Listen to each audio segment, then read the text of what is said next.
The courtroom fell into absolute silence as Isabella Rodriguez, 8 months pregnant and abandoned by her billionaire husband, rose to face the cameras broadcasting live around the world. In her hands, she held evidence that would destroy one of America's most powerful men and expose a conspiracy so shocking it would redefine justice forever. "Your Honor," she said, her voice steady, despite carrying the weight of betrayal that should have crushed her. "Alexander Blackstone didn't just steal my money and abandon his pregnant wife. He conspired with a serial killer to fake his own death for insurance money, and he has no idea she's planning to murder him next." The explosion of gasps and camera flashes that followed would mark the moment when one woman's refusal to be defeated changed everything.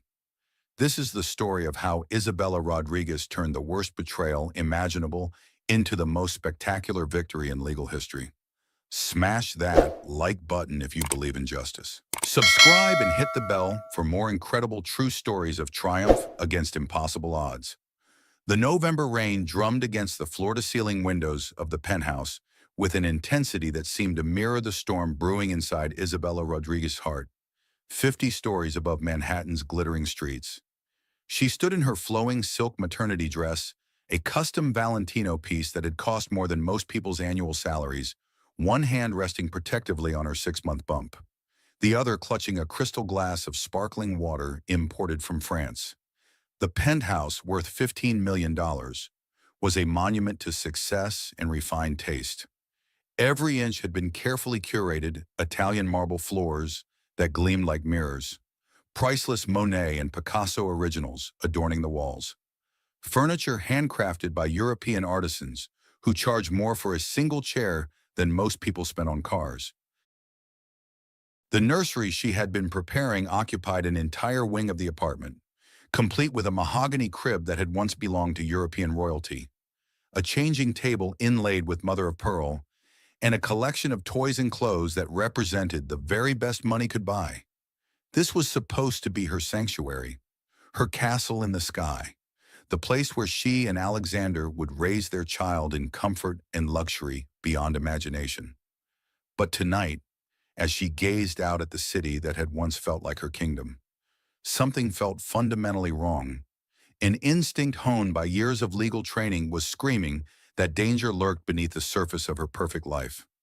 Alexander Alex Blackstone sat hunched over his custom-built desk in his home office, the blue glow from multiple monitors casting harsh shadows across his aristocratic features. At 35, Alex was the embodiment of the American dream's darkest incarnation, a tech billionaire who had clawed his way from a middle-class upbringing in Ohio to become one of the youngest members of the Forbes 400. His Blackstone Tech Corporation, valued at $4.2 billion, had revolutionized artificial intelligence and machine learning, making him a household name in Silicon Valley and Wall Street alike. With his perfectly styled dark hair, clean-shaven jaw that could have been carved from marble, and piercing gray eyes that seemed to calculate the worth of everything they surveyed, Alex possessed the kind of cold beauty that graced magazine covers and commanded boardrooms. Isabella had fallen in love with his brilliant mind, his ruthless ambition, and his ability to make her feel like the most important person in any room. She had been a rising star in her own right. Isabella Rodriguez, Harvard Law School, summa cum laude, former associate at Morrison & Associates, one of the most prestigious white-shoe law firms in Manhattan. At 28, she had already made partner track, specializing in corporate mergers and acquisitions that regularly made headlines in the Wall Street Journal. Her own net worth, independent of Alex's fortune, had reached 8 figures through her legal work and savvy investments. But love had changed her priorities. When Alex proposed with a 12-carat diamond ring beneath the Eiffel Tower during a romantic weekend in Paris, she had chosen marriage and motherhood over the corner office she had worked so hard to achieve. The decision had felt empowering at the time, a successful woman choosing love on her own terms, secure in the knowledge that she could return to her career whenever she chose. Now, carrying their first child and preparing to bring new life into their charmed existence, Isabella had embraced the role of supportive wife and expectant mother. She attended charity galas, served on the boards of cultural institutions, and spent her days preparing for the arrival of their baby with the kind of meticulous attention to detail that had made her such a formidable attorney. "Alex, dinner's ready," she called softly, her voice echoing through the vast space of their home. The meal waiting in their formal dining room was a masterpiece prepared by their private chef, fresh lobster flown in from Maine, truffle pasta made from scratch, and a selection of wines that cost more per bottle than most people's monthly rent. He didn't respond. His fingers flew across multiple keyboards with an urgency she had never seen before, switching between screens that displayed complex financial data, encrypted communication software, and documents covered in legal terminology she couldn't quite make out from her position by the windows. Isabella approached slowly, her designer heels clicking against the marble with each step. As she drew closer to Alex's workstation, she noticed details that sent chills down her spine. His usually immaculate desk was cluttered with papers bearing the letterheads of offshore banks, international law firms, and companies she had never heard of. Multiple phones were charging nearby, not just his usual iPhone, but several devices she didn't recognize. Most disturbing of all was the iPad lying face up beside his main computer, its screen still glowing with an active message thread. The conversation was with someone identified only as S. Monroe, and the messages visible on the screen made Isabella's blood freeze in her veins. "Can't wait to escape this world with you, my love. Tomorrow we leave everything behind and start our real life together. I've booked us the private villa in Maldives. 2 weeks of paradise. Just you and me. Planning our future. She'll never understand what we have. She's too boring, too predictable. You deserve someone who can match your fire. After tomorrow, Alexander Blackstone will be free to love whoever he chooses." Isabella's hands trembled as she picked up the iPad, her legal mind automatically cataloging evidence, even as her heart shattered into pieces. She scrolled through weeks of messages that painted a devastating picture of betrayal so complete it took her breath away. There were photos of candlelit dinners at Michelin-starred restaurants she had never been to, screenshots of romantic getaways to destinations Alex had told her were boring business trips, and intimate selfies that showed her husband in the arms of another woman. But the evidence that truly destroyed her was buried deeper in the message thread: confirmation emails for flights to the Maldives, departing the next morning, hotel reservations for the most expensive resort in the Indian Ocean, and most damning of all, copies of legal documents that appeared to transfer significant assets out of their joint accounts and into accounts bearing unfamiliar names. "What is this, Alex?" Her voice was barely above a whisper, but it cut through the silence of the office like a blade through silk. Alex's head snapped up from his screens, his gray eyes widening as he saw what she held in her hands. For just a moment, something flickered across his face. Guilt, perhaps, or fear, or the shock of a man who had been caught in the act. But then his expression hardened into something cold and alien, a look she had never seen directed at her in 3 years of marriage. "You weren't supposed to see that," he said, his voice devoid of any emotion beyond mild annoyance, as if she had accidentally opened someone else's mail rather than discovered evidence of the complete destruction of their life together. Isabella felt their baby kick inside her, as if responding to her elevated heart rate and the flood of stress hormones coursing through her system. She placed her free hand protectively over her belly, trying to maintain her composure even as her world collapsed around her. "Alex, please tell me this isn't what I think it is. Please tell me you're not having an affair." He stood up slowly, straightening his custom-tailored Armani suit jacket with the same casual precision he used to adjust his tie before important business meetings.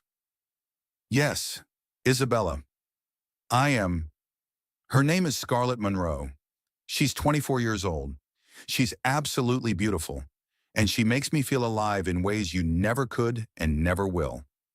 The words hit her like physical blows, each one carefully chosen to inflict maximum damage. Isabella gripped the edge of his desk to steady herself, her knuckles white against the dark wood as she struggled to process the calculated cruelty of his admission. "But we're having a baby," she whispered, her voice breaking. "Our baby. We planned this together. We chose this together. How could you?" "Our baby," Alex laughed, a sound so devoid of warmth it made her flinch. "You mean your baby, your trap, your pathetic attempt to tie me down to this suffocating existence that you call a marriage?" He moved past her to a walk-in closet she hadn't noticed was open, revealing several expensive suitcases that were clearly packed and ready for travel.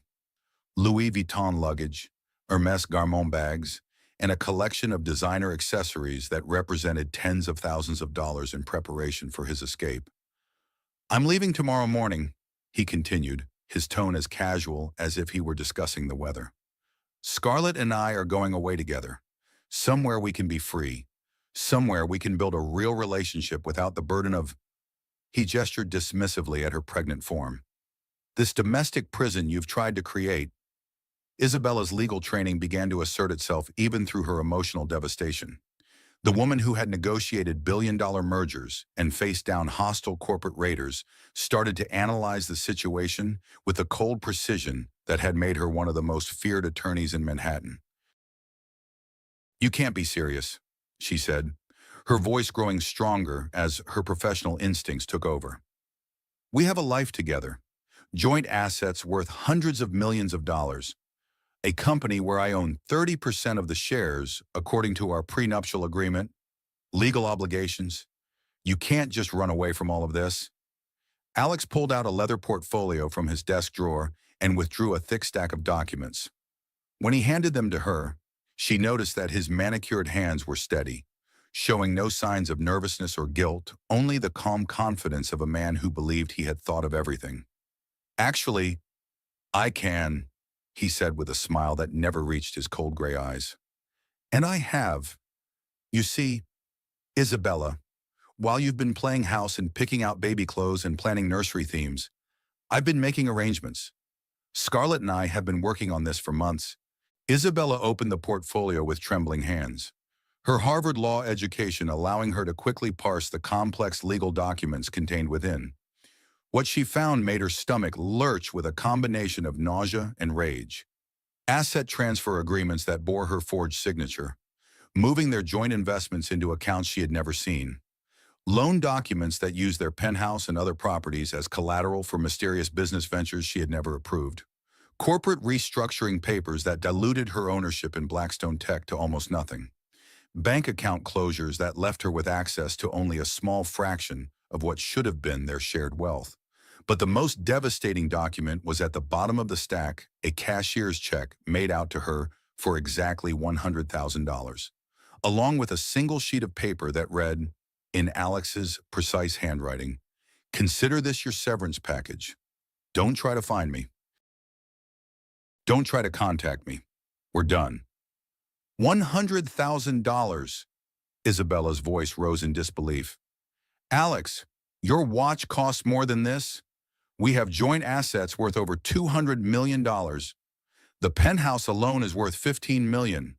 Our investment portfolio, our art collection, our had." He corrected her with that same cold smile. "You had those things. Past tense. You'll find that the joint accounts have been closed and the funds transferred to accounts that are beyond your reach. The penthouse has been leveraged against some very promising investments.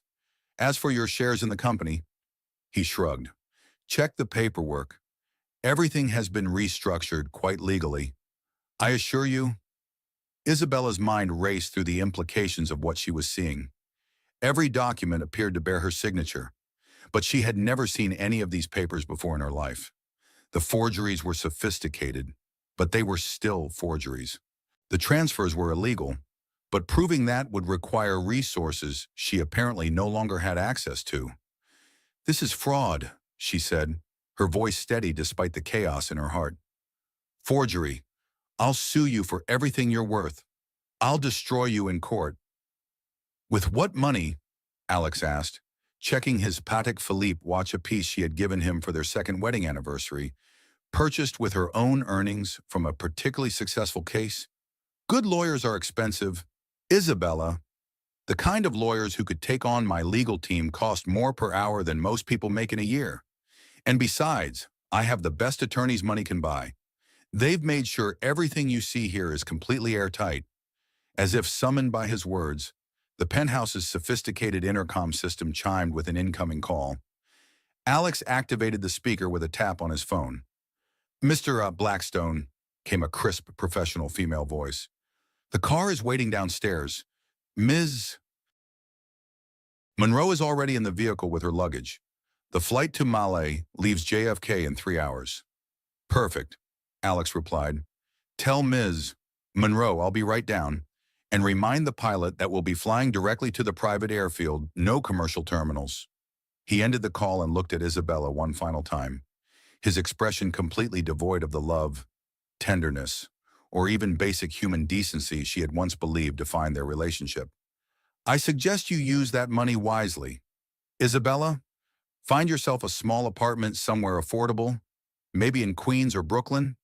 Raise the child, I assume you'll keep it, given your sentimental nature. Live a simple, quiet life.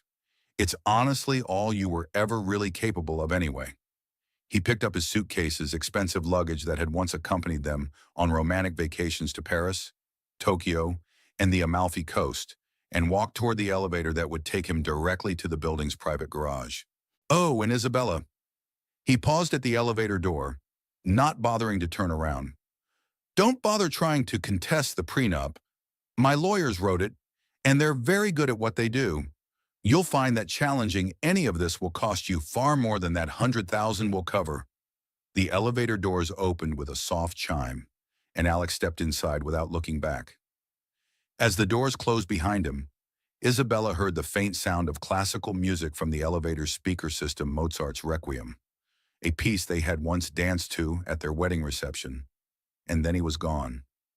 Isabella stood alone in the penthouse that had been her home, her sanctuary, her world, listening to the rain against the windows and the distant sounds of the city below. In her hands, she held documents that legally rendered her nearly destitute, while inside her body, she carried the child of a man who had just abandoned them both without a second thought. For the first time since her law school days, when she had worked 18-hour shifts while studying for the bar exam, Isabella Rodriguez felt truly powerless. She was 6 months pregnant, essentially homeless despite standing in a $15 million apartment, and had just been abandoned by the man she had trusted with her heart, her future, and her child's welfare. But as she stood there in the gathering darkness, something began to kindle in her chest. Not despair fury, not helplessness, determination, not defeat the cold, calculating rage of a woman who had been pushed too far. She was not just any abandoned wife. She was Isabella Rodriguez, summa cum laude graduate of Harvard Law School, former senior associate at one of the most prestigious law firms in the world, a woman who had negotiated deals worth billions of dollars and faced down some of the most ruthless corporate raiders in America. Alex Blackstone had just made the biggest mistake of his life. He had assumed that marriage and pregnancy had made her soft, that love had made her weak, that carrying his child had somehow diminished her intelligence or her capacity for strategic thinking. He was about to discover just how wrong he was. Isabella walked to Alex's abandoned computer setup, where multiple screens still glowed with the evidence of his planning. In his arrogance and haste, he had left everything running, email accounts logged in, financial software open, secure communications still active. His password manager was still signed in, giving her access to accounts and systems he had never intended her to see. For the next 4 hours, until her exhaustion and the needs of her pregnancy forced her to rest, Isabella Rodriguez began to gather intelligence. She photographed every screen, downloaded every file she could access, and began to piece together a picture of her husband's activities that was far more complex and far more criminal than simple adultery and asset hiding. What she discovered would not only get her money back, it would destroy Alex Blackstone so completely that he would spend the rest of his life wishing he had never heard her name. By dawn, Isabella had uncovered the beginning threads of a conspiracy that involved international money laundering, tax evasion, corporate fraud, and something even more sinister that would soon become clear. She had also reached out to two people who would help her wage the most important legal battle of her career. Sarah Kim, her former roommate from Harvard Law, now a senior partner at Kim & Associates and one of the most feared divorce attorneys in New York, had agreed to meet her the next morning. And Marcus Chen, a former FBI agent turned private investigator who specialized in financial crimes and had helped Isabella on some of her most complex corporate cases, was already beginning to trace the digital footprints Alex thought he had hidden. The hunt was about to begin, and Alex Blackstone, sipping champagne in first class somewhere over the Atlantic with his mistress, had no idea that he had just declared war on a woman who never lost. 3 weeks after the most devastating night of her life, Isabella Rodriguez sat surrounded by the debris of her former existence in a cramped studio apartment in Astoria, Queens. The contrast to her previous lifestyle was jarring. Instead of marble floors and museum-quality art, she had worn linoleum and walls painted a depressing shade of beige. Instead of a panoramic view of Manhattan's skyline, her single window looked out onto a brick wall covered in graffiti. Instead of a walk-in closet filled with designer clothes, she had 3 outfits that still fit her expanding 7-month pregnancy. But Isabella had never been more focused or determined in her entire life. The apartment, rented with the last of her accessible funds, had been transformed into something that looked more like an FBI field office than a home. Every wall was covered with printed documents, photographs, bank statements, corporate filings, and computer printouts. Red string connected various pieces of evidence in patterns that would have made sense to a federal investigator. Push pins held up photographs of Alex and his mistress taken from his social media accounts. Financial flowcharts showing money movements across multiple countries, and timeline charts that tracked his activities over the past year. At the center of it all was a large whiteboard covered with names, dates, and connections drawn in different colored markers. At the top were 2 names written in bold letters, Alexander Blackstone and Scarlett Monroe. Below them, a growing web of associated names, bank accounts, shell companies, and offshore entities that painted a picture of criminal activity far beyond simple marital fraud. Isabella had spent every waking hour for 3 weeks doing what she did best, building an airtight legal case. But this wasn't corporate litigation or merger negotiation. This was war. The sound of footsteps on the creaky stairs outside her apartment building made her look up from the laptop balanced precariously on a folding table that served as both desk and dining surface. 3 sharp knocks in rapid succession, the signal she had arranged with her allies. "Come in," she called. "Please tell me you have news." Sarah Kim entered first, carrying a leather briefcase and looking every inch the high-powered attorney she had become. At 31, Sarah had built a reputation as one of New York's most ruthless divorce lawyers, specializing in cases involving high-net-worth individuals and complex asset hiding schemes. Her Chanel suit and Louboutin heels looked out of place in the modest apartment, but her expression was all business. Behind her came Marcus Chen, a former FBI special agent who had left the bureau to start his own investigation firm specializing in financial crimes and corporate espionage. Marcus was thin and intense, with the kind of sharp eyes that missed nothing and the technical skills to follow money trails that most people thought had vanished into cyberspace. "Isabella," Sarah said without preamble, "what Marcus has discovered goes way beyond adultery and asset hiding. Your husband isn't just stealing your money, he's orchestrating one of the most sophisticated financial frauds we've ever seen. And it involves federal crimes that could put him away for decades." Marcus set his briefcase on Isabella's folding table and pulled out a tablet loaded with photographs, documents, and financial records. "Isabella, I've been tracking your husband and his girlfriend for the past 3 weeks. They're not just vacationing in the Maldives. They're working, meeting with people who specialize in making wealthy individuals disappear." He swiped to the first series of photographs on his tablet. They showed Alex and Scarlett at various locations, not romantic beach settings, but conference rooms in luxury hotels, private offices, and even what appeared to be a medical facility. These were taken during their supposedly romantic getaway. Marcus explained. But look at who they're meeting with.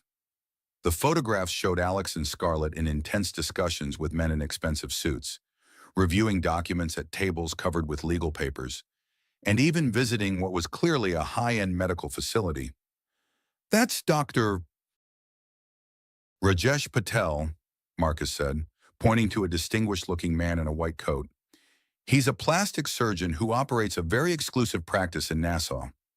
His specialty is facial reconstruction for clients who want to completely change their appearance. His patient list reads like a who's who of international fugitives. Isabella felt the baby kick inside her, responding to her elevated stress levels.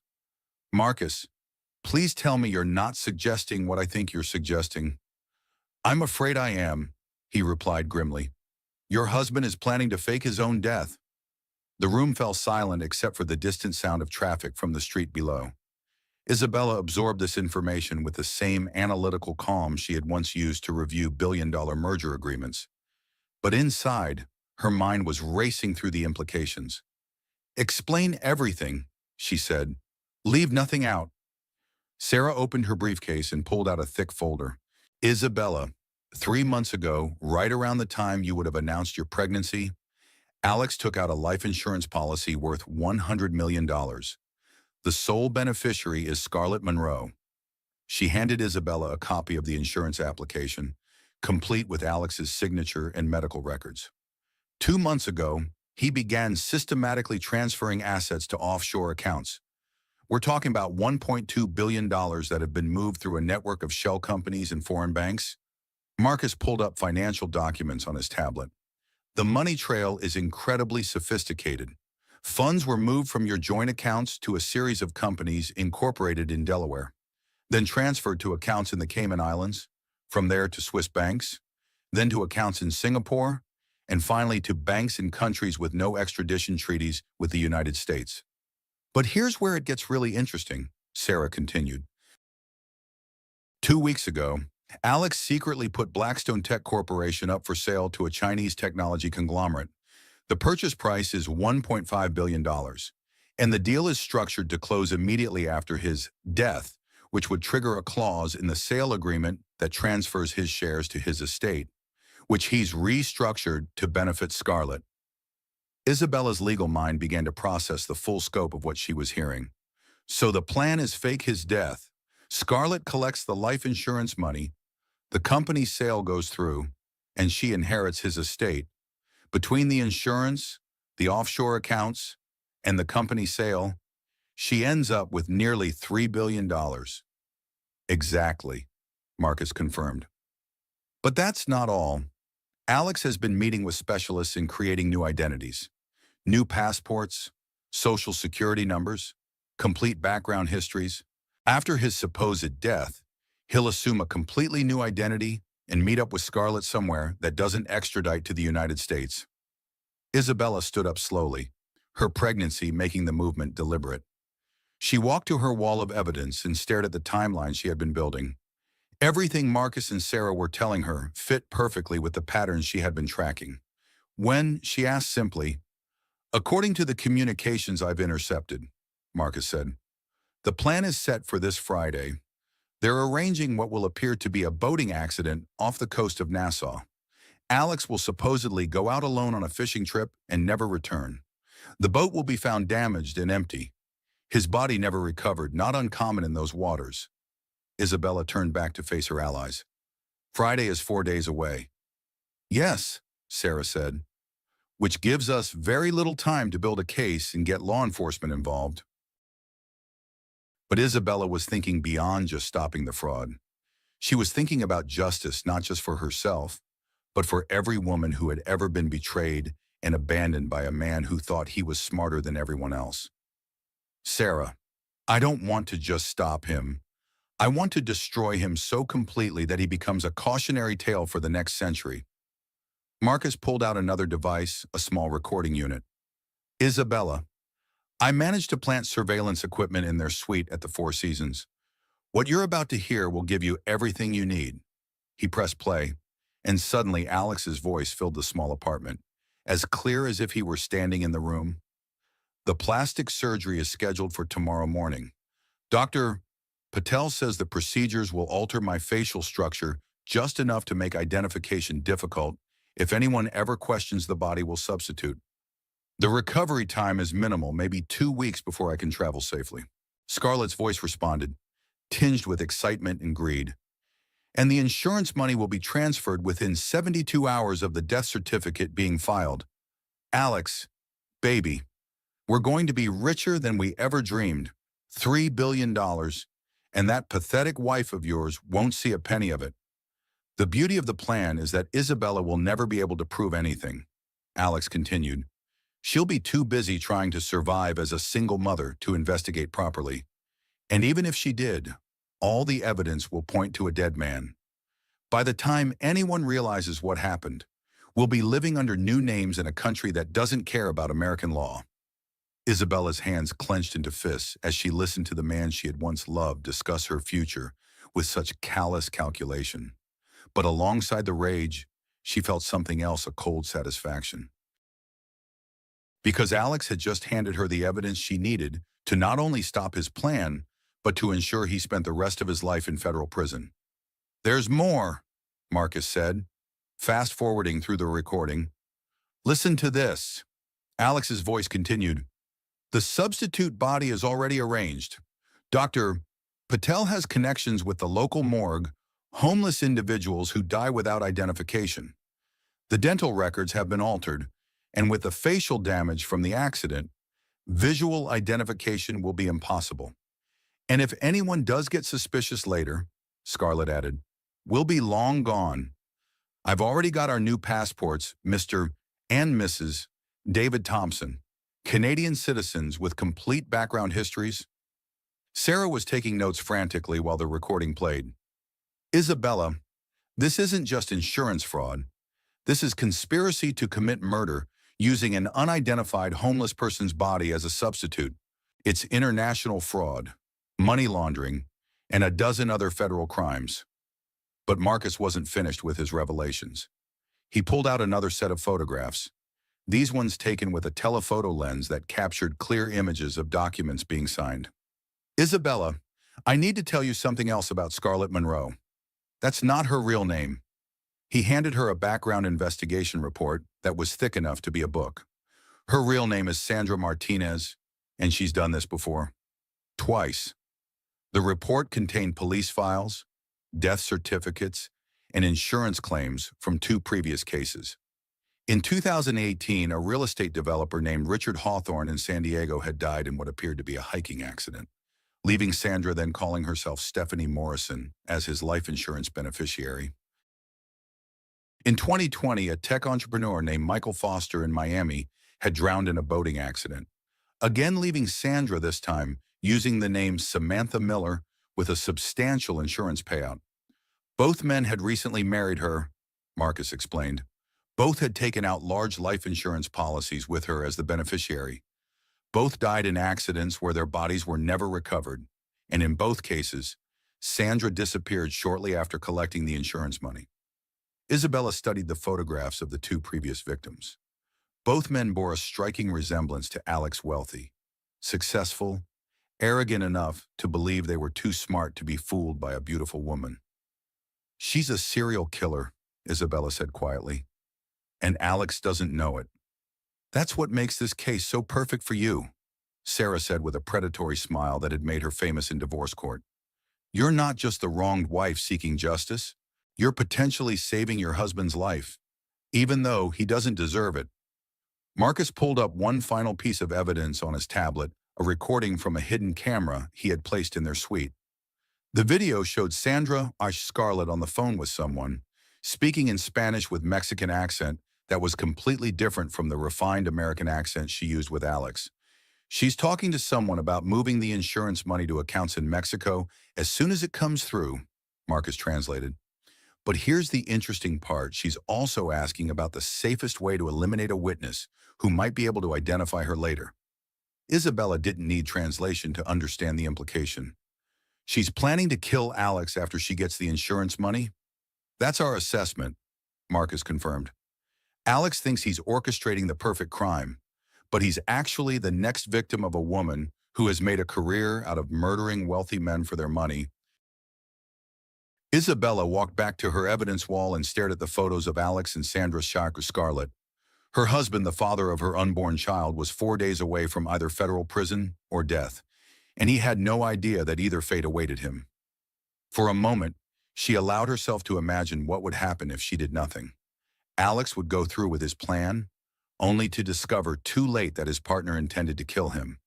He would die believing he had outsmarted everyone, never knowing that his pregnant wife had uncovered his entire scheme. It would be poetic justice of the highest order. But Isabella Rodriguez was a better person than Alex Blackstone had ever been. She wouldn't let a man die just because he had betrayed her, even if that man was the husband who had abandoned her and their child. Besides, she had a much better plan. A plan that would give her everything she wanted while ensuring that justice was served in the most public and humiliating way possible. "Sarah," she said, turning back to her team, "I want you to prepare the most comprehensive lawsuit in the history of matrimonial law. I want every crime documented, every stolen dollar accounted for, and every detail of this conspiracy exposed in open court. Marcus, I need you to coordinate with the FBI. They're going to want Alex and Sandra alive when they arrest them, which means we need to move before Friday." She looked at both of them, her hand resting on her pregnant belly, her eyes blazing with determination. "But most importantly, I want this entire case to be as public as possible. I want Alex's arrest to be front-page news. I want the trial to be televised. I want the whole world to see what happens when a man is stupid enough to betray Isabella Rodriguez." Sarah grinned. "Isabella, you're about to make legal history." "Good," Isabella replied, "because Alex Blackstone is about to discover that the biggest mistake of his life wasn't betraying me. It was underestimating me." Outside the small apartment window, the lights of Manhattan glittered in the distance. Somewhere in the Maldives, Alex Blackstone was probably toasting his upcoming freedom with champagne and caviar, believing he had successfully destroyed his wife's life and secured his own future. He had less than 96 hours to enjoy that delusion. The war was about to begin in earnest, and Isabella Rodriguez had just loaded her most powerful weapons. The morning of December 15th dawned crisp and unnaturally clear over Manhattan, the kind of winter day that made the city's towering skyscrapers gleam like crystalline monuments to human ambition. The air was so sharp it seemed to cut through everything it touched, and even the pigeons appeared to move with unusual purpose, as if sensing that this day would be different from all others. Outside the imposing limestone facade of the New York State Supreme Court building, a crowd unlike anything the veteran court reporters had ever seen was gathering. News vans from every major network lined the street: CNN, Fox News, NBC, ABC, CBS, BBC, and international outlets from countries as far away as Japan and Germany. Satellite trucks bristled with equipment, their dishes pointed skyward like technological flowers, seeking signal instead of sunlight. The crowd wasn't just media. Word had somehow leaked about what legal insiders were already calling the lawsuit that will redefine American justice, and hundreds of spectators had gathered on the courthouse steps. Women's rights activists held signs reading, "Justice for Isabella" and "No more billionaire immunity." Legal scholars from Columbia and NYU law schools stood in clusters, debating the precedents that might be set. Even tourists had been drawn by the electric atmosphere of impending drama. At the center of it all, Isabella Rodriguez stood like the eye of a hurricane, calm, dignified, and radiating the kind of quiet power that made everyone around her seem smaller by comparison. At 8 months pregnant, her silhouette was unmistakable even beneath the elegant black Armani coat she wore like armor. The coat had been a gift from Sarah, purchased specifically for this moment, a symbol that Isabella Rodriguez was no longer the abandoned wife in a queen's apartment, but a force of nature preparing to reshape the world. In her hands, she carried a leather portfolio containing what would soon be recognized as one of the most devastating legal documents in American history. 200 pages of meticulous allegations, supported by evidence so comprehensive that a team of Harvard law professors had spent 3 weeks reviewing it and declared it unassailable. Every crime documented with precision, Every stolen dollar traced to its destination. Every lie exposed with documentary proof. The lawsuit sought damages of $2.8 billion, not just compensation for stolen assets, but punitive damages designed to ensure that no billionaire would ever again believe himself above the law. But more than money, Isabella sought something far more valuable: complete and total justice, served in the most public forum imaginable. "Mrs. Rodriguez," called out Anderson Cooper from CNN, his voice cutting through the din of the crowd. "Sources close to the case suggest that your allegations go far beyond typical divorce proceedings. Can you give us any indication of what we might expect to hear today?" Isabella looked directly into the camera, her dark eyes steady and unwavering. When she spoke, her voice carried the authority of someone who had been through hell and emerged not just intact, but forged into something stronger than she had ever been before. Today, the American justice system will demonstrate that no one, regardless of wealth, power, or influence, is above the law.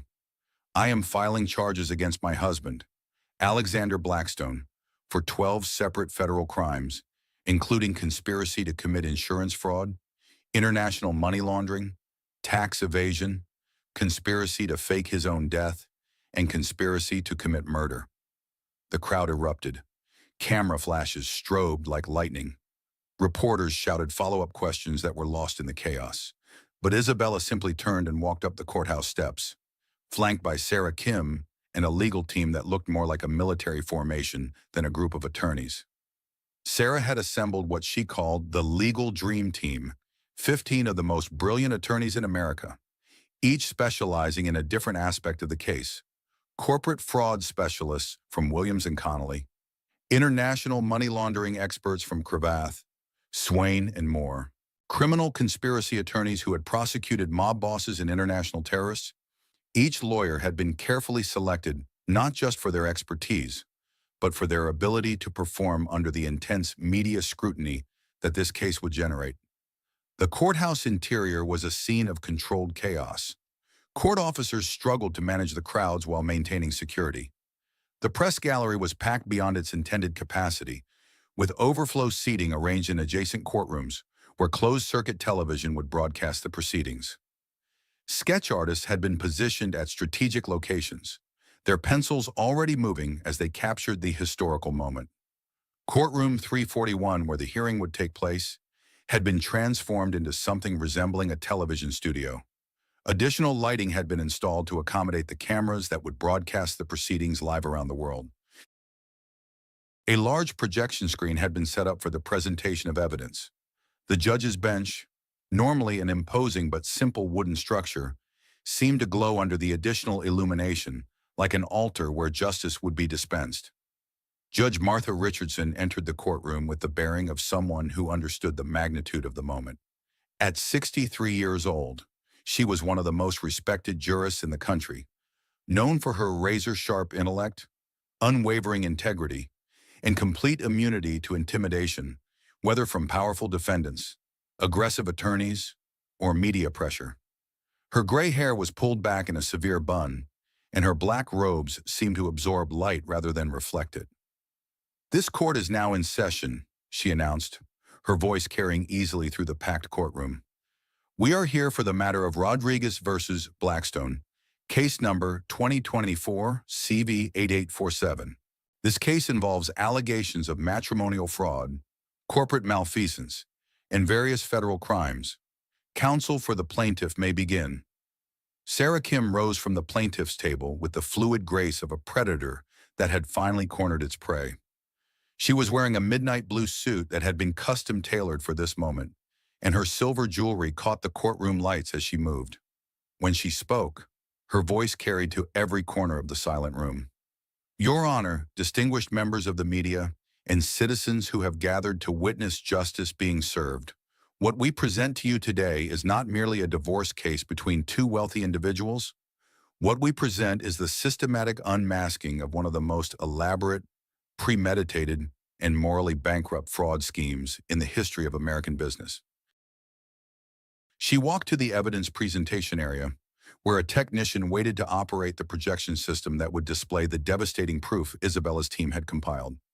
Alexander Blackstone, CEO of Blackstone Tech Corporation, and until recently one of America's most celebrated entrepreneurs, systematically looted his own company, betrayed his pregnant wife, and conspired with a known serial killer to fake his own death for insurance money. But that description, shocking as it sounds, barely scratches the surface of the criminal enterprise we will expose today. The first image that appeared on the large screen was a financial flowchart, so complex it looked like a map of the human nervous system. Lines in different colors traced money movements through dozens of countries, connecting bank accounts, shell companies, and investment vehicles in a pattern that would have impressed forensic accountants at the FBI. Ladies and gentlemen of the court, you are looking at the movement of $1.2 billion through 27 different offshore accounts in 15 countries over a period of 8 months.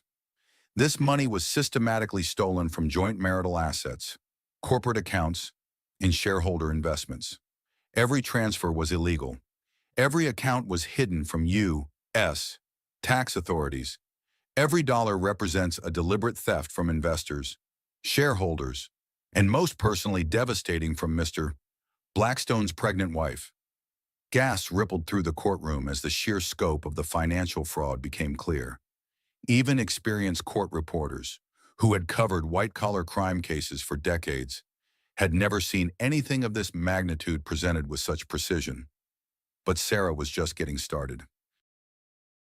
She clicked to the next series of slides, and the courtroom fell into stunned silence as photographs of Alex and Scarlett appeared, not romantic vacation pictures, but surveillance images that told a much darker story. These photographs were taken by our investigator, Marcus Chen, a former FBI agent, during the 2 weeks when Alexander Blackstone was supposedly enjoying a romantic vacation in the Maldives with his mistress, Scarlett Monroe. Instead, as you can see, he was conducting business meetings with some very interesting individuals. The images showed Alex and Scarlett in conference rooms, reviewing documents with stern-looking men in expensive suits. But the most damning photographs showed them at what was clearly a medical facility. That distinguished gentleman in the white coat is Dr. Rajesh Patel, a plastic surgeon who operates an exclusive practice in Nassau. Dr. Patel's specialty is facial reconstruction for clients who wish to disappear. His patient records, which we have obtained through proper legal channels, read like a roster of international fugitives, money launderers, and individuals fleeing prosecution for various crimes. Judge Richardson leaned forward, her expression grave. Counsel, are you alleging that the defendant was planning to undergo plastic surgery to avoid identification? Yes, Your Honor, but that's only part of a much more sinister plan.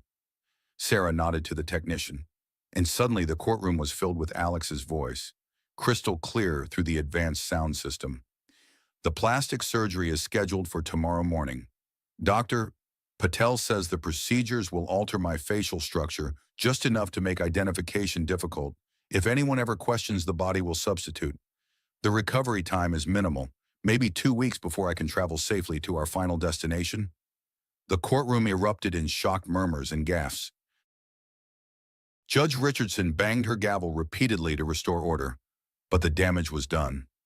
The voice of Alexander Blackstone, one of America's most prominent businessmen, had just confessed to planning to fake his own death. But Sarah wasn't finished with the audio evidence. She held up her hand for silence and continued the recording. The substitute body is already arranged. Dr. Patel has connections with the local morgue. We'll use a homeless individual who died without identification. The dental records have been altered, and with the facial damage from the boating accident, visual identification will be impossible. Now the courtroom fell into the kind of silence that occurs when people are processing information so shocking that it challenges their understanding of human nature. Even hardened criminal attorneys and veteran judges were struggling to absorb the casual way Alex discussed using a homeless person's corpse to facilitate his fraud. Your Honor, Sarah continued, Alexander Blackstone purchased a life insurance policy worth $100 million just 3 months ago, naming his mistress as the sole beneficiary. The plan was elegant in its simplicity stage: his death in a boating accident, allow Scarlett Monroe to collect the insurance money, and then assume a new identity to join her in a country without extradition treaties with the United States. The next slide showed insurance documents, policy applications, and beneficiary forms that painted a clear picture of premeditation stretching back months. But, Your Honor, the most shocking revelation is yet to come, because Scarlett Monroe is not who she claims to be. Sarah clicked to a new series of slides that showed police reports, death certificates, and newspaper headlines from 3 different states. The woman Alexander Blackstone believes to be his partner in this scheme is actually Sandra Martinez, a serial killer who has murdered at least 2 other wealthy men using identical methods. Richard Hawthorne, a real estate developer in San Diego, died in a suspicious hiking accident in 2018, leaving Sandra then calling herself Stephanie Morrison as his life insurance beneficiary. Michael Foster, a tech entrepreneur in Miami, drowned in a boating accident in 2020, again leaving Sandra this time using the name Samantha Miller with a substantial insurance payout. Photographs of the 2 previous victims appeared on the screen alongside their death certificates and insurance claims. Both men bore a striking resemblance to Alex, successful, wealthy, and apparently convinced of their own superior intelligence. In both previous cases, Sarah continued, Sandra Martinez disappeared immediately after collecting the insurance money. Both investigations remain open, as authorities have never been able to locate her for questioning. Judge Richardson had presided over thousands of cases in her career, but nothing had prepared her for this level of premeditated criminality disguised as a business transaction. "Counsel," she said, her voice carefully controlled, "are you alleging that Mr. Blackstone is unknowingly conspiring with a serial killer?" "Yes, Your Honor. And based on intercepted communications, we believe that Sandra Martinez plans to eliminate Mr. Blackstone as soon as she receives the insurance money, making him her 3rd victim." Sarah clicked to the final piece of audio evidence, a recording of Sandra on the phone, speaking in rapid Spanish with someone who was clearly helping her plan Alex's murder. This conversation, recorded 2 days ago, involves Sandra Martinez discussing the safest method to eliminate a witness who might be able to identify her after she collects the insurance money. She is referring to Alexander Blackstone. The courtroom was now completely silent except for the soft whir of camera equipment and the scratching of pencils as sketch artists frantically tried to capture the magnitude of what was being revealed. "Your Honor," Sarah said, "we have documentation proving that Mr. Blackstone was scheduled to undergo plastic surgery tomorrow, followed by his staged death this Friday. We have recorded confessions of his intent to commit insurance fraud, tax evasion, and conspiracy to use a deceased homeless person's body to facilitate his scheme. We have evidence of international money laundering involving over $1 billion, and we have proof that his intended partner in this crime is a serial killer who has murdered at least 2 other men using identical methods." She paused, allowing the weight of the allegations to settle over the courtroom like a heavy blanket. "Most importantly, Your Honor, we have evidence that Sandra Martinez has already moved to eliminate Mr. Blackstone, which means he is in immediate danger." As if orchestrated by some cosmic sense of timing, one of Isabella's attorneys received a text message and quickly whispered something to Sarah. Her face lit up with satisfaction as she received the news she had been waiting for. "Your Honor, I have just received confirmation that FBI agents, working in coordination with Interpol and Maldivian authorities, have taken Alexander Blackstone and Sandra Martinez into custody. They were arrested at the Four Seasons Resort Maldives at Landa Giravaru, where Mr. Blackstone was preparing to undergo the plastic surgery that would have facilitated his disappearance." The courtroom exploded. Reporters rushed for the exits to file their stories. Spectators cheered and applauded. Camera flashes strobed like a disco. Judge Richardson banged her gavel with such force it sounded like gunshots echoing through the building. "Order, order in this court," she shouted, but even she seemed stunned by the dramatic timing of the arrests. Through it all, Isabella remained seated calmly at the plaintiff's table, her hands folded over her pregnant belly, watching the chaos unfold around her. This was the moment she had planned for, sacrificed for, and fought toward through weeks of investigation and preparation. This was justice being served in its purest form. But Judge Richardson wasn't finished. As order was gradually restored to the courtroom, she turned her attention directly to Isabella. "Mrs. Rodriguez," she said, "given the extraordinary circumstances of this case and the overwhelming evidence that has been presented, I am prepared to issue immediate orders freezing all assets associated with Alexander Blackstone and his various entities. However, I want to hear from you directly. You have been the victim of crimes that go far beyond anything typically seen in matrimonial law. What is it that you ultimately seek from this court?" Isabella rose slowly, her pregnancy making the movement deliberate and dignified. Every eye in the courtroom was upon her as she prepared to speak. Television cameras from around the world were broadcasting live. This moment would be replayed on news programs for decades to come. When she spoke, her voice was clear, strong, and filled with the kind of moral authority that comes from having survived the unthinkable and emerged victorious. "Your Honor, I seek justice not just for myself, but for every woman who has been betrayed, abandoned, and left to face an uncertain future by men who believe their wealth makes them untouchable. I seek the return of assets that were stolen from me through fraud, forgery, and conspiracy. I seek to ensure that Alexander Blackstone and Sandra Martinez face the full consequences of their crimes." She paused, placing both hands protectively on her belly. "But most importantly, I seek to secure the future of my unborn child, a child whose father was willing to fake his own death and commit multiple felonies rather than accept the responsibilities of marriage and parenthood." Her voice grew stronger, carrying the moral weight of her cause. "I want this case to serve as a warning to every powerful man who believes he can destroy a woman's life without consequences.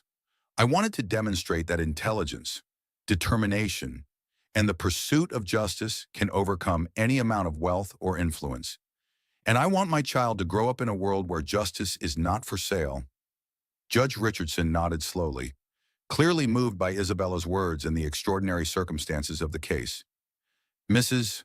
Rodriguez, in 35 years on this bench, I have never encountered a case quite like this one. The level of premeditation, the international scope of the crimes, the callous disregard for human life, and the systematic betrayal of marital and corporate obligations represent a new standard of criminal behavior among the wealthy elite." She looked around the packed courtroom, then back at Isabella. "I am issuing an immediate order freezing all assets associated with Alexander Blackstone, his corporations, and his various offshore entities. I am awarding temporary control of Blackstone Tech Corporation to Mrs. Rodriguez as the legitimate shareholder. I am ordering the immediate repatriation of all funds transferred to offshore accounts. And I am scheduling an expedited hearing for permanent asset distribution once the criminal proceedings have concluded." She raised her gavel high above her head.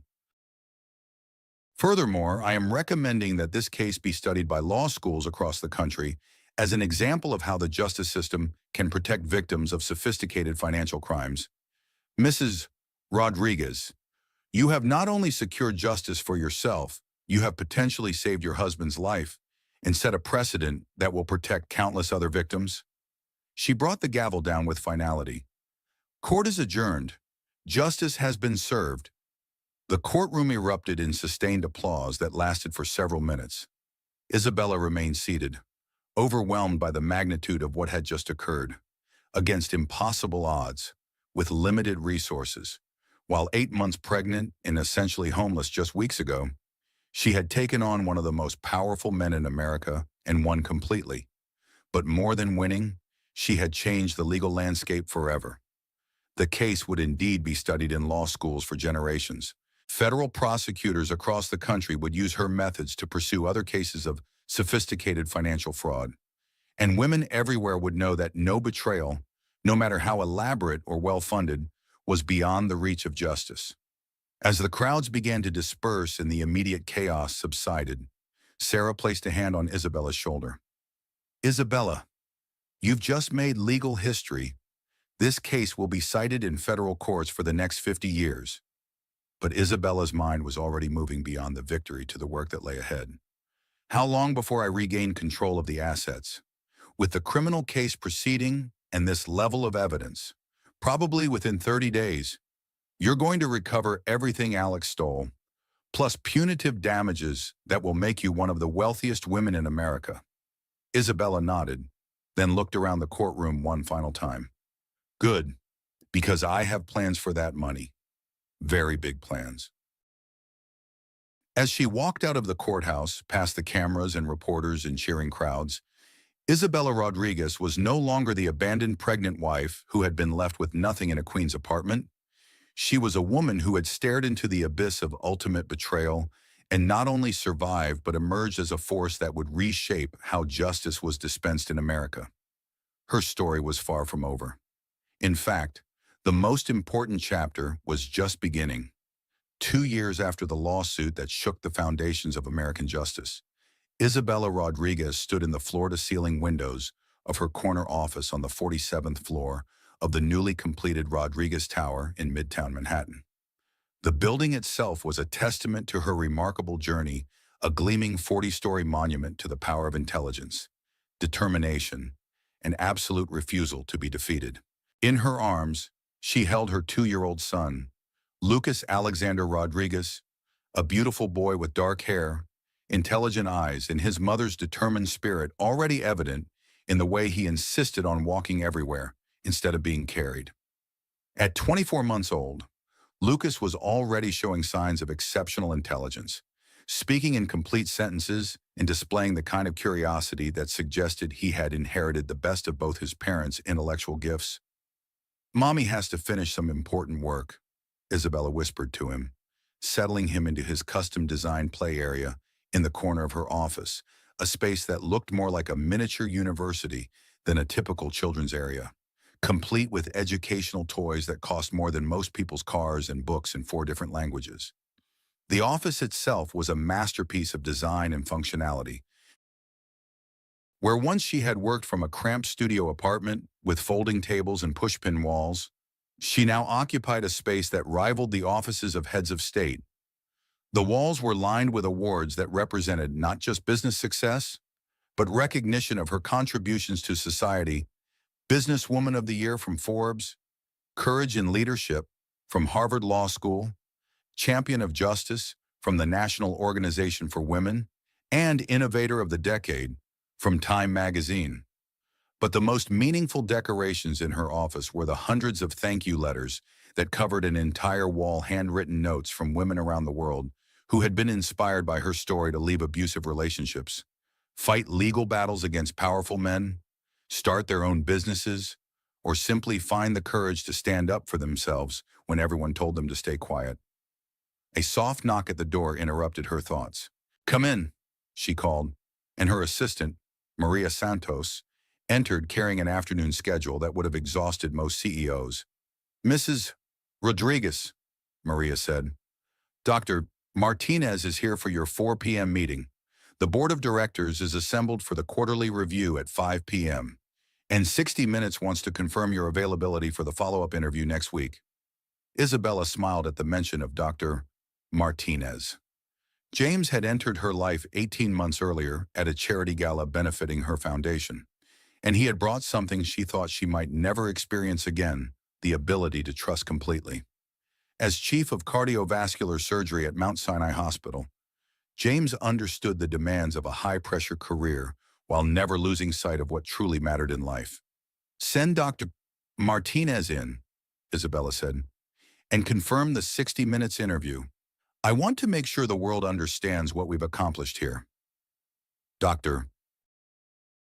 James Martinez entered carrying takeout bags from Isabella's favorite Italian restaurant, along with flowers and a small toy for Lucas.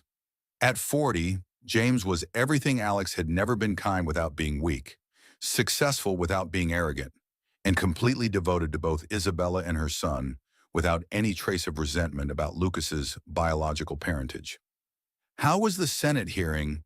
he asked, kissing Isabella's cheek and immediately engaging Lucas in an animated conversation about the picture book the boy was reading. Isabella's smile grew wider. "Productive, The Judiciary Committee is moving forward with the Rodriguez Act federal legislation that will make financial fraud in divorce cases a specific federal crime with mandatory minimum sentences. It should pass both houses within 6 months. Under Isabella's leadership, Rodriguez Tech Corporation had not only recovered from the scandal that had nearly destroyed it, but had grown by 340% in just over 2 years. She had completely restructured the company's focus toward ethical artificial intelligence, sustainable technology development, and corporate social responsibility. The company now employed over 15,000 people across 12 countries and was valued at over $8 billion. But business success was only part of Isabella's mission. The Rodriguez Foundation had become one of the largest and most effective organizations in the world, supporting women who had experienced financial abuse, fraud, and intimate partner violence. With an initial endowment of $200 million from her legal settlement, the foundation had grown to manage over $500 million in assets and had directly helped more than 25,000 women recover stolen assets, leave dangerous relationships, and rebuild their lives. Speaking of the foundation, James said, settling into the comfortable seating area of Isabella's office, I have some news that might interest you. Isabella looked up from the quarterly financial reports she had been reviewing. Good news or potentially complicated news? Definitely good news, but it comes with an interesting request. I was contacted by officials at the Federal Correctional Facility where Alexander is serving his sentence. He's been trying to reach you for over a year. Isabella's expression became carefully neutral. She hadn't seen or heard from Alex since the day he was sentenced to 28 years in federal prison for fraud, conspiracy, money laundering, and attempted insurance fraud. Sandra Martinez had received life without parole for the murders of 3 men, the 2 previous victims Isabella's investigation had uncovered, plus a 3rd case that had come to light during her trial. What does he want? Isabella asked, though part of her already knew the answer. According to the warden, he's been writing letters that are returned unopened. He wants to apologize in person, and apparently he has something he wants to give you and Lucas, something he made himself in the prison workshop. Isabella was quiet for a long moment, watching her son play with blocks that spelled out words in English, Spanish, and Mandarin. Lucas had never known his biological father and never would in any meaningful way. James had been there for every milestone, first steps, first words, first birthday, and the moment Lucas had started calling him Daddy without any prompting from the adults in his life. I'm not sure I want to see him, she said finally. What could he possibly have to say that would matter now? You don't have to, James assured her, reaching over to help Lucas stack his blocks. But maybe it would give you closure, complete the circle, so to speak. And it might be important for Lucas to know someday that his biological father tried to reach out, even if you chose not to respond. Prairie. That weekend, Isabella found herself driving through the gates of the Federal Correctional Institution at Otisville in upstate New York. She had left Lucas with James, absolutely unwilling to expose her child to the prison environment even for a moment. The federal prison was a stark contrast to the luxury resorts where Alex had once conducted his criminal planning. Gray concrete walls, razor wire, and the constant sound of heavy doors clanging shut created an atmosphere that was designed to strip away any pretense of dignity or power. Alex looked like a completely different person. The man who had once graced magazine covers as one of America's most successful entrepreneurs was now thin, gray-haired, and wearing the standard orange jumpsuit that marked him as a federal prisoner. His once perfect teeth had been damaged in what the guards euphemistically called a disagreement with other inmates, who had learned about his crimes against his pregnant wife. They sat across from each other in the visiting room, separated by a metal table and under the constant surveillance of corrections officers. The man Isabella had once loved, once trusted with her heart and her future, looked like a stranger wearing a vaguely familiar face. Isabella, he said, his voice hoarse with emotion and perhaps with disuse. Thank you for coming. I wasn't sure. I hoped you would, but I understand why you might not want to see me. She studied his face. looking for some trace of the charismatic businessman who had once swept her off her feet. The intelligent man who had built a tech empire from nothing. The charming husband who had made her believe in fairy tale endings. All she saw was a broken man wearing prison clothes and carrying the weight of consequences he had never imagined possible. "What do you want, Alex?" she asked, her voice professionally neutral, as if she were meeting with an opposing counsel rather than the father of her child. Alex reached into his shirt pocket and pulled out a small wooden sculpture, a horse carved with obvious care and attention to detail. The craftsmanship was remarkable, showing a level of patience and skill that must have taken months to develop. "I made this for Lucas," he said, his voice breaking slightly. "In the woodworking shop. It's all I have to give him. I know it's not much compared to everything you can provide, but I wanted him to have something that came from his father." Isabella looked at the wooden horse but didn't reach for it. The craftsmanship was genuinely impressive, but she could see past the gift to the man, offering it, a man who had thrown away everything good in his life for the false promise of easy money and consequence-free betrayal. "His name is Lucas Rodriguez Martinez," she said quietly, "and he already has a father. James adopted him legally 6 months ago. Lucas calls him Daddy, and James is the only father figure he's ever known or ever will know." The words hit Alex like physical blows. His face crumpled, and for a moment, Isabella thought he might actually cry.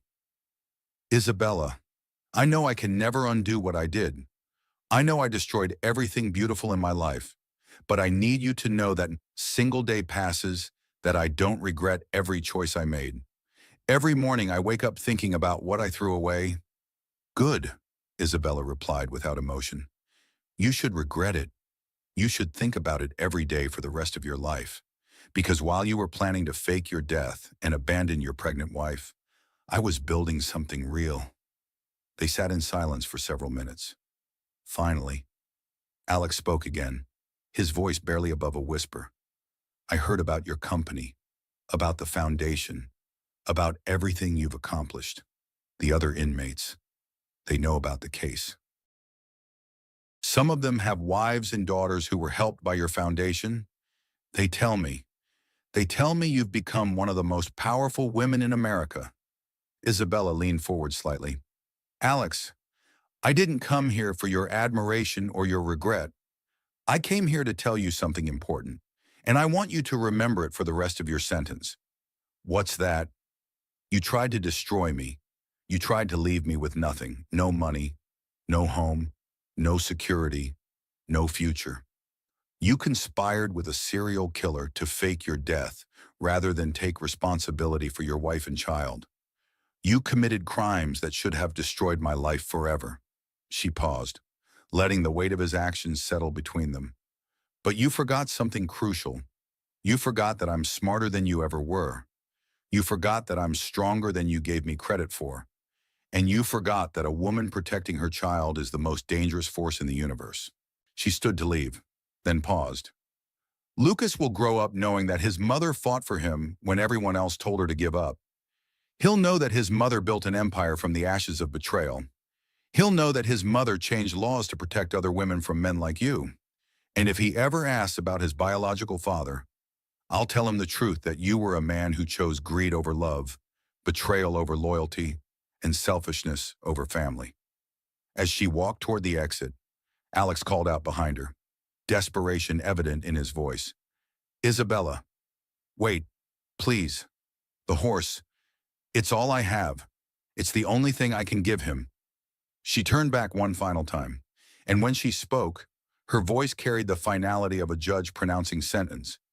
"Alex, you had everything to give him: love, security, a father's presence, a stable family, a legacy to be proud of. You chose to throw it all away for a woman who was planning to murder you for insurance money. Keep your wooden horse. My son has everything he needs, and none of it came from you." The drive back to Manhattan gave Isabella time to process the encounter. She felt neither anger nor sadness, neither satisfaction nor regret. Alex Blackstone had become irrelevant to her life, a character from someone else's story. A cautionary tale she might tell Lucas someday if he asked about the man who had contributed half his DNA. When she walked into her penthouse apartment in Tribeca, a stunning space she had purchased with money earned through her own success rather than inherited wealth, James and Lucas were in the kitchen, preparing dinner together. Lucas was perched on a step stool, carefully measuring ingredients under James's patient guidance, chattering away about his day at the exclusive preschool where he was already reading at a third-grade level. "How did it go?" James asked, kissing her hello while Lucas showed her the perfectly shaped pasta he had helped make. "It went exactly as it should have," Isabella said, picking up Lucas and holding him close. "It's over. Finally. Completely, permanently over." That evening, after Lucas was asleep in his nursery, a room filled with educational toys, books in multiple languages, and artwork created by children, the Rodriguez Foundation had helped Isabella and James sat on their private balcony overlooking the Hudson River.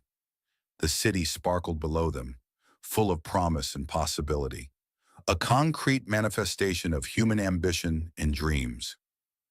"I have something to tell you," Isabella said, taking James's hand and smiling with the kind of joy that comes from having everything you ever truly wanted. "What's that?" She placed his hand on her still flat stomach. "Sofia Isabella Martinez Rodriguez is due in 7 months." James's face lit up with uncontainable happiness. "Are you serious? We're having a baby." "Completely serious. I found out this morning, but I wanted to wait until after seeing Alex to tell you. I didn't want that meeting to taint this perfect moment."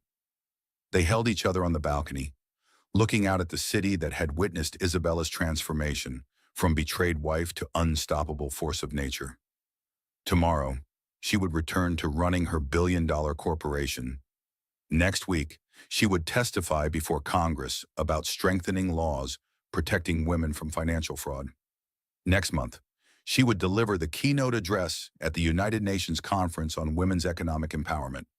But tonight, she was simply a woman in love, planning a future with a man who had helped her heal, surrounded by the success she had built with her own intelligence and determination.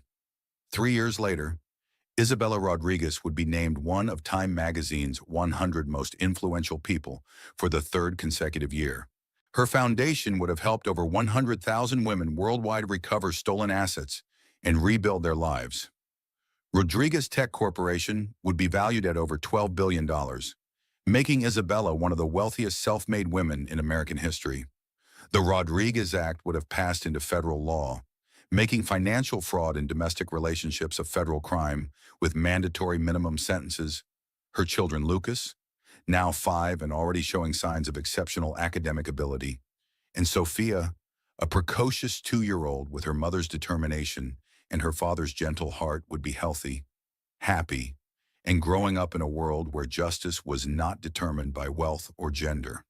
And Alex Blackstone would still be in federal prison, writing letters that would never be answered, serving a sentence that would keep him behind bars until he was an old man, thinking every day about the woman he had underestimated and the life he had destroyed through his own choices.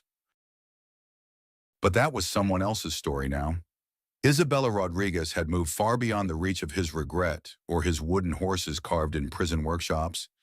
10 years after the lawsuit that redefined American justice, Isabella Rodriguez stood at the podium of Harvard Law School's largest auditorium, looking out at an audience of 2,000 bright young students who would someday shape the legal landscape of the world. At 38, she was at the absolute peak of her influence, CEO of a multinational technology empire, valued at over $20 billion, founder of the most powerful women's rights organization in history, best-selling author whose autobiography had been translated into 47 languages, and the architect of federal legislation that had fundamentally changed how domestic violence and financial abuse were prosecuted in American courts. The auditorium was packed beyond capacity, with overflow crowds watching on large screens in adjacent buildings. International media covered the event live. Legal scholars from around the world had traveled to Cambridge to hear the woman who had single-handedly transformed the relationship between wealth, power, and justice in America. The question you must ask yourself as future lawyers, Isabella told the students, her voice carrying easily through the massive space, is not whether you will face impossible odds in your career. You will. The question is not whether you will encounter opponents who seem to have every advantage. You will. The question you must answer is this: when that moment comes, when you are standing alone against forces that seem insurmountable, will you have the courage to fight anyway? In the front row, 11-year-old Lucas Rodriguez Martinez watched his mother with undisguised admiration.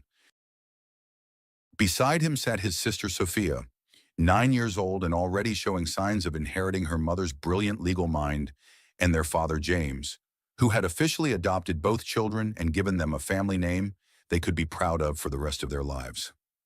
My story began with what seemed like total defeat, Isabella continued, her voice growing stronger as she approached the heart of her message.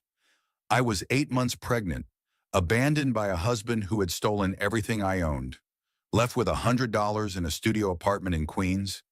Every lawyer I consulted told me I had no chance against a billionaire with unlimited resources. Every financial expert said the money was gone forever. Every conventional voice told me to accept my fate and try to rebuild quietly. She paused, looking directly at a young woman in the third row who reminded her of herself at that age, intelligent, ambitious, burning with the desire to change the world. But I had something that no amount of money could buy and no amount of power could overcome. I had the absolute certainty that justice was worth fighting for, no matter the cost. I had the unshakable belief that truth would prevail if I could find a way to expose it. And I had the kind of motivation that can move mountains, the determination to secure my child's future and protect other women from the same fate. As applause began to build throughout the auditorium, Isabella thought about the journey that had brought her to this moment. Rodriguez Tech Corporation now employed over 50,000 people across 23 countries and had revolutionized artificial intelligence, renewable energy, and biotechnology. The Rodriguez Foundation managed assets worth over $2 billion and had directly helped more than 250,000 women worldwide escape financial abuse, start new businesses, and rebuild their lives. Some of you will face corporate opponents who seem too powerful to defeat, Isabella continued.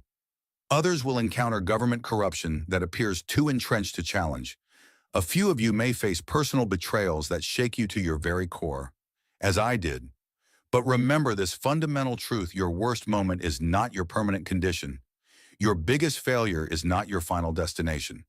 And the person who underestimates your intelligence, your determination, or your capacity for justice has just handed you your greatest strategic advantage.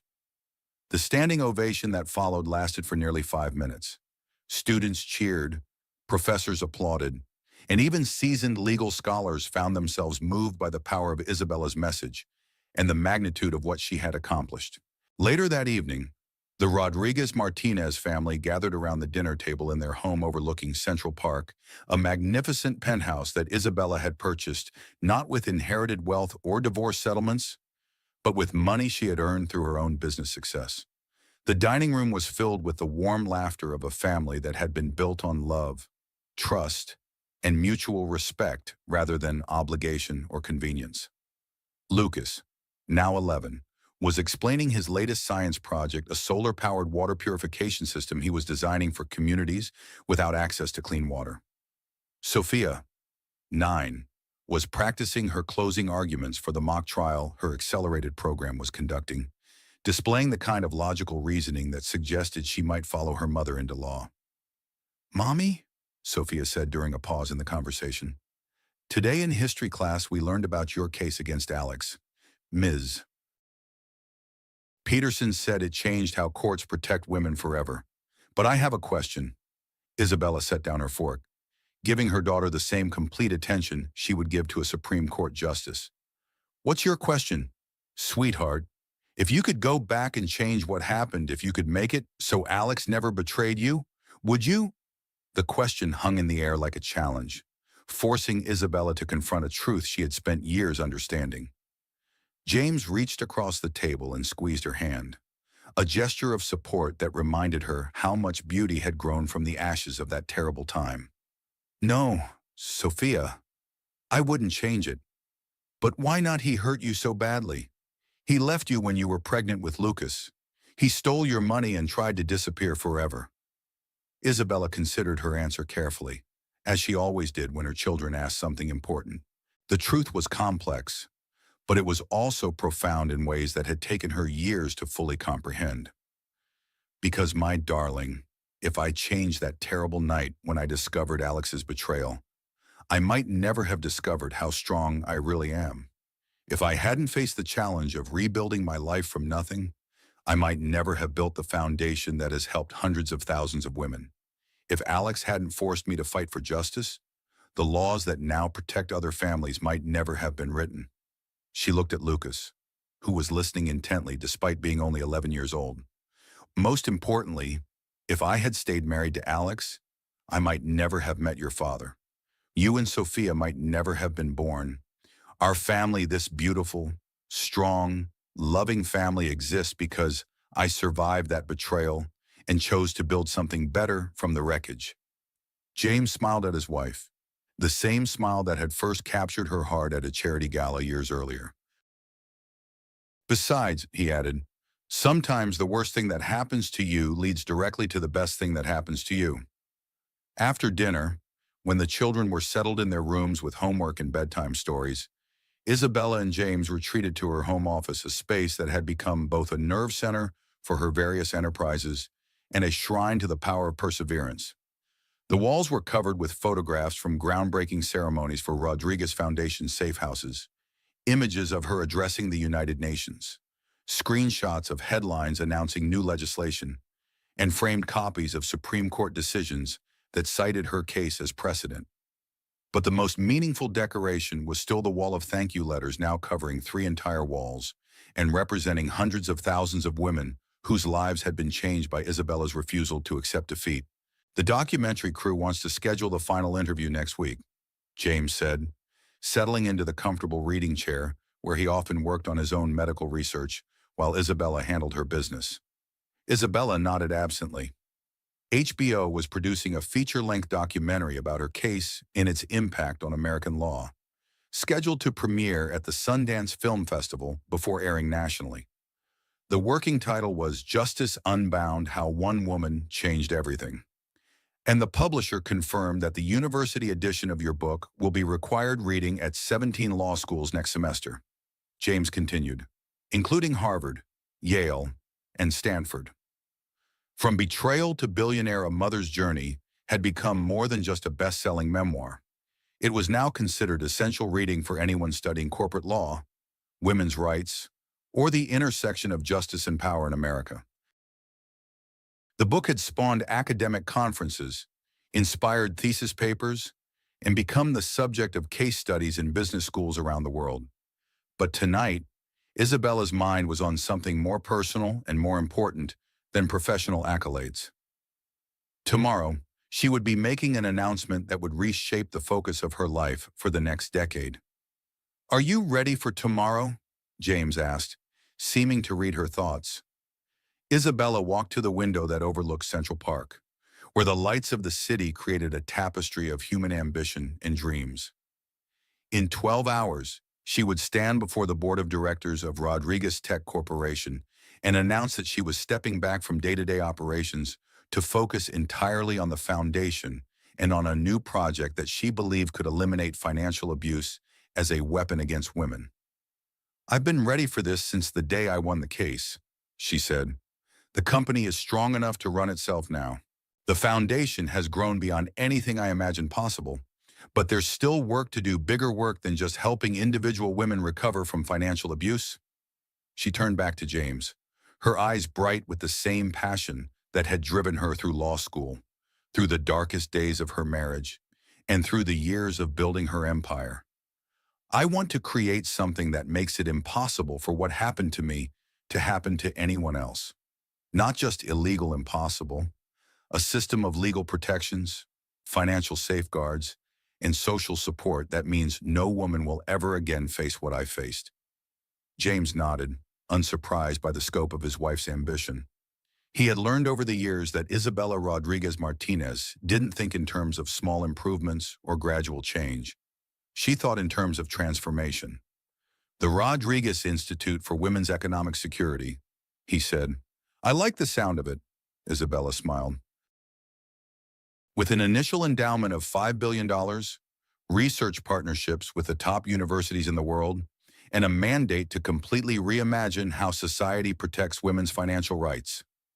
Over the next several hours, as the city settled into sleep around them, Isabella and James discussed the details of what would become the most ambitious women's rights initiative in human history. The Rodriguez Institute would combine legal advocacy, technological innovation, economic research, and social change to create a world where financial abuse was not just prosecuted, but prevented. Meanwhile, 300 miles away in a federal correctional facility, Alexander Blackstone lay on a narrow bunk in a cell he shared with two other inmates, staring at the ceiling and thinking about the wooden horse he had carved for a son who would never know his name. At 45, Alex had served 10 years of his 28-year sentence, and the man who had once commanded boardrooms and graced magazine covers now worked in the prison laundry for 90 cents an hour. His cellmates had long since grown tired of his stories about his former wealth and success. Most of the other inmates knew about his case not because he had told them, but because Isabella's story had become so famous that even men in federal prison recognized the name of the woman who had brought down the billionaire who abandoned his pregnant wife. Alex had written more than 247 letters to Isabella over the past decade. All had been returned unopened. He had crafted dozens of wooden toys in the prison workshop, hoping someday to send them to his biological son. All remained in his small personal storage area, gathering dust and representing a connection that would never exist.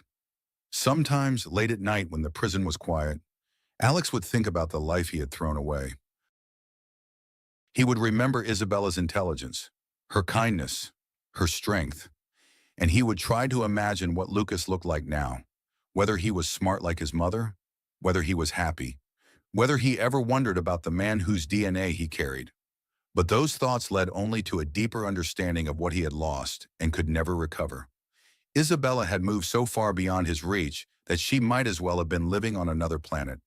She had become one of the most powerful women in the world, while he had become a cautionary tale told in business schools and law schools about the consequences of believing yourself above the law. The irony was not lost on him that Isabella's success had been built partially on the foundation of his crimes.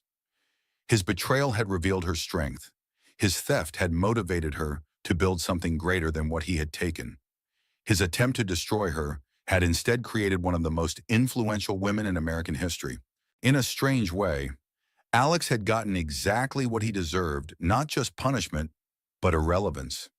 Isabella had won so completely that she no longer even needed to think about him.